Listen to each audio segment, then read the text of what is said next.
నమస్తే. గులాబీ పార్టీ నుంచి కాంగ్రెస్లోకి ఫిరాయించిన 10 మంది ఎమ్మెల్యేల నియోజకవర్గాలలో ఉప ఎన్నికలు జరుగుతాయో జరగవో తెలీదు. కానీ జూబ్లీహిల్స్ నియోజకవర్గంలో ఉప ఎన్నిక పక్కాగా జరుగుతుంది. అక్కడి బీఆర్ఎస్ ఎమ్మెల్యే మాగంటి గోపీనాథ్ అనారోగ్యంతో చనిపోవడంతో జూబ్లీహిల్స్ అసెంబ్లీకి ఉప ఎన్నిక జరగనుంది. కాంగ్రెస్, బీఆర్ఎస్, బీజేపీ ఈ ఎన్నిక గురించి ఏం ఆలోచిస్తున్నాయో తెలీదు.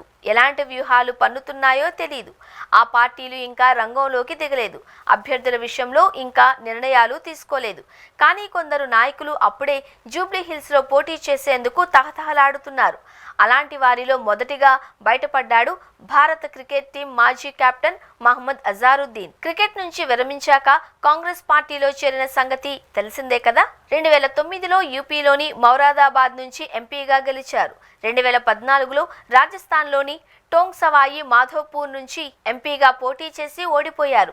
గత అసెంబ్లీ ఎన్నికల్లో జూబ్లీహిల్స్ నుంచి పోటీ చేశారు, కానీ ఫలితం దక్కలేదు. అందుకే ఉప ఎన్నికపై ఎక్కువ ఆశలు పెట్టుకున్నారు. గత ఎన్నికల్లో తనకు పార్టీ చివరి క్షణంలో టికెట్ ఇచ్చినప్పటికీ గట్టిగా పోరాడాను అని, కానీ ఓడిపోయాను అన్నారు.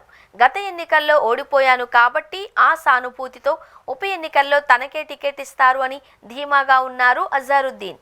కాంగ్రెస్ బలోపేతం కోసం 1.5 కాలంగా కృషి చేస్తున్నాను అని చెప్పుకొచ్చారు. జూబ్లీహిల్స్లో కాంగ్రెస్ బలంగా ఉంది అన్నారు. తనకే టికెట్ వస్తుంది అని అజారుద్దీన్ ధీమాగా ఉన్నారు. కానీ కాంగ్రెస్ అధిష్టానం ఏ నిర్ణయం తీసుకుంటుందో ఆయనకు తెలీదు కదా. జూబ్లీహిల్స్లో ముస్లింల ప్రభావం ఎక్కువగా ఉంటుంది కాబట్టి అజారుద్దీన్ ఆశపడుతున్నట్టుగా ఉంది. మాగంటి గోపీనాథ్కు ఆ నియోజకవర్గంలో మంచి పేరుంది కాబట్టి ఆయన కుటుంబంలోని వ్యక్తికే టికెట్ ఇవ్వాలి అని బీఆర్ఎస్ అనుకుంటున్నట్లు సమాచారం. మాగంటి మురికివాడల ప్రజల కోసం అనేక చర్యలు చేపట్టారు. ఇదే ఆయనకు అపరిమిత ప్రజాభిమానాన్ని చూరగొనేలా చేసింది.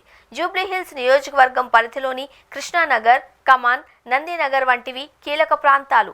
ఇక్కడ ఎక్కువగా మురికివాడల ప్రజలు, రోజువారీ కష్టం చేసుకుని జీవించే కుటుంబాలు ఉన్నాయి. 2014లోనే ఈ విషయాన్ని గోపీనాథ్ ఎన్నికల ప్రచారంలోకి తీసుకొచ్చారు. తనను గెలిపిస్తే మురికివాడలను బాగు చేయిస్తాను అని, ఇక్కడ శాశ్వతంగా ఉండేలా వారికి అవకాశం కల్పిస్తాను అని హామీ ఇచ్చారు. ఈ ప్రభావం ఎక్కువగా కనిపించింది.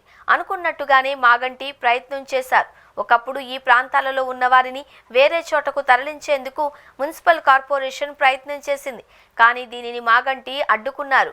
మురికివాడల్లో అందమైన రహదారులు ఏర్పాటు చేశారు. ఆయా ప్రాంతాలలోని ప్రజలు స్థిర నివాసం ఏర్పాటు చేసుకునేలా లోన్లిప్పించారు. ఈ కారణంగానే జూబ్లీహిల్స్ ప్రాంతంలో పేదలకు నివసించే భాగ్యం కలిగింది. లేకపోతే ఉన్నత స్థాయి వర్గాల వారు మాత్రమే ఉండేవారు. మాగంటి వరుస విజయాల వెనుక పెద్దల కంటే పేదలే ఎక్కువగా ఉన్నారు. అంతేకాదు పేదల ఇళ్లలో జరిగే మంచి చెడులకు కూడా ఆయన ఆర్థిక సాయం చేసేవారు. కాబట్టి మాగంటికి ఉన్న మంచి పేరు గులాబీ పార్టీకి ప్లస్ అవుతుంది. బీజేపీకి ఇక్కడ అనుకూలతలు ఏమున్నాయో తెలియదు. ఉప ఎన్నికల్లో టీడీపీ కూడా పోటీకి దిగుతుంది అనే సమాచారం. మాగంటి కమ్మ సామాజిక వర్గానికి చెందినవాడు, అందులోనూ సినిమా నిర్మాత కూడా. కాబట్టి కమ్మ సామాజిక వర్గం కూడా ఎన్నికను ప్రభావితం చేస్తుంది. ఈ నేపథ్యంలో అజారుద్దీన్ కు టికెట్ దొరకడం అంత సులువు కాకపోవచ్చేమో.